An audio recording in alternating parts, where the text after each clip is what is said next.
বুঝতে পেরেছেন? বেরাদারাইন ইসলাম মুআজ্জাজ সাহাবায়ে কিরাম, আল্লাহর নবী সাল্লাল্লাহু আলাইহি ওয়াসাল্লাম তিনি বলেছেন অবশেষে দাজ্জাল যখন মদিনার নিকটে আসবে 3 বার ভূমিকম্প হবে। কতবার? 3 বার। যারা বলেন কতবার? 3 বার ভূমিকম্প হবে। এই ভূমিকম্প হওয়াতে মক্কা, এই ভূমিকম্প হওয়াতে মদিনা শরীফের মধ্যে যত মুনাফিক আর কাফির রয়েছে সব পালিয়ে দাজ্জালের কাছে আসবে। বুঝতে পেরেছেন? এর মানে হলো মুনাফিক মদিনার মধ্যে আছে, মুনাফিক মদিনার মধ্যেও আছে, মক্কা ও মদিনার মধ্যেও মুনাফিক রয়েছে। দাজ্জাল যখন নিকটে আসবে 3 বার ভূমিকম্প হবে।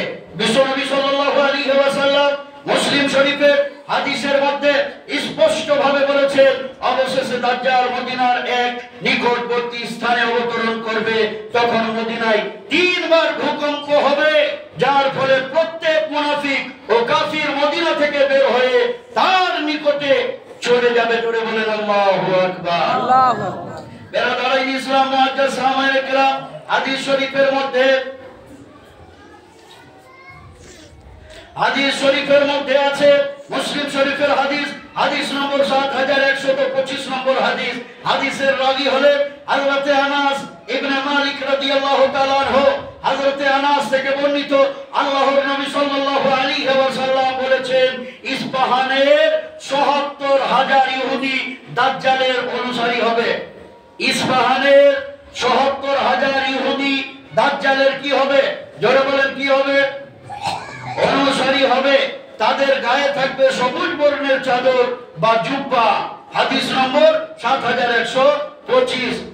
বেরাদারাইন ইসলাম মুআজ্জাজ সাহাবায়ে কিরাম, পৃথিবীর মধ্যে যে দাজ্জাল আসবে, দুনিয়ার মধ্যে যে দাজ্জাল আসবে, কতদিন থাকবে, তার রাজত্ব কতদিন থাকবে, তার সময়সীমা কতদিন থাকবে, দাজ্জালের মেয়াদ কতদিন থাকবে?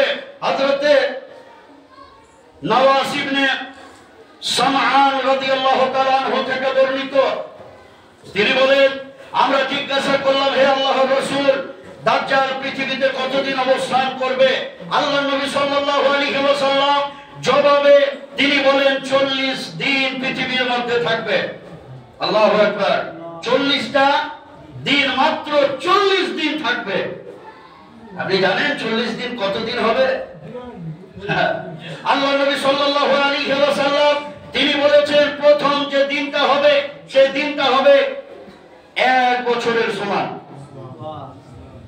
প্রথম দিনটা হবে 1 বছরের সমান, দ্বিতীয় দিনটা হবে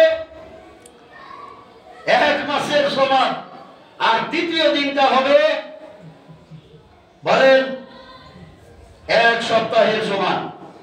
প্রথম দিন 1 বছরের সমান, দ্বিতীয় দিন 1 মাসের সমান, তৃতীয় দিন হবে 1 সপ্তাহের সমান, আর বাকি দিনগুলি তোমাদের দিনগুলির মতোই হবে। জোরে বলেন আল্লাহু আকবার।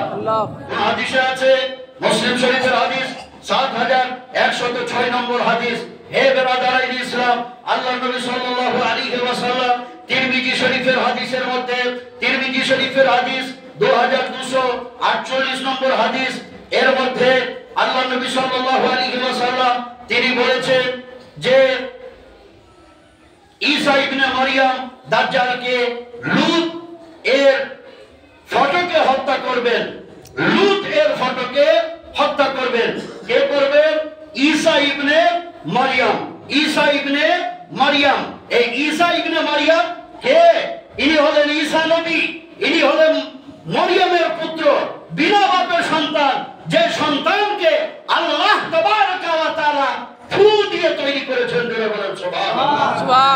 যে সন্তানকে মরিয়মের গর্ভের মধ্যে বিনা স্বামী ছাড়া, বিনা স্বামীর আল্লাহ তাবারাকা ওয়া তাআলা ফু দিয়ে হযরত ঈসা আলাইহিস সালামকে মরিয়মের গর্ভে দান করেছিলেন।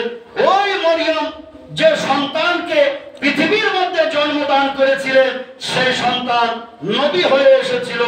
বেরাদারাইন ইসলাম মুআজ্জাজ সাহাবায়ে কিরাম, মুসলমানদের অনেক কিতাবের মধ্যে আছে হযরত ঈসা আলাইহিস সালাম এখনো জীবিত আছেন, তৃতীয় আসমানের মধ্যে যখন দাজ্জালের আবির্ভাব হবে, যখন পৃথিবীর মধ্যে দাজ্জাল আসবে, আল্লাহ তাবারক ওয়া তাআলা ঈসা ইবনে মারইয়ামকে পাঠাবেন। আর ঈসা ইবনে মারইয়াম কোন নবী হয়ে আসবেন না, আল্লাহর নবী জনাবে মুহাম্মদুর রাসূলুল্লাহ উম্মত হয়ে পৃথিবীর মধ্যে আসবেন এবং দাজ্জালকে ধূলিসাৎ করে দিবেন। জোরে বলুন সুবহানাল্লাহ। বেরাদার ইসলাম মুআজ্জাজ সাহাবায়ে কিরাম, আসুন আরেকটা কথা, সর্বশেষ কথা বুখারী শরীফের হাদিসের দলিল দিয়ে শেষ করে দেব। 3 মিনিট সময় আছে, বুঝতে পেরেছেন? বুখারী শরীফের দলিল কি দলিল? বুখারী শরীফ হাদিস নম্বর 1377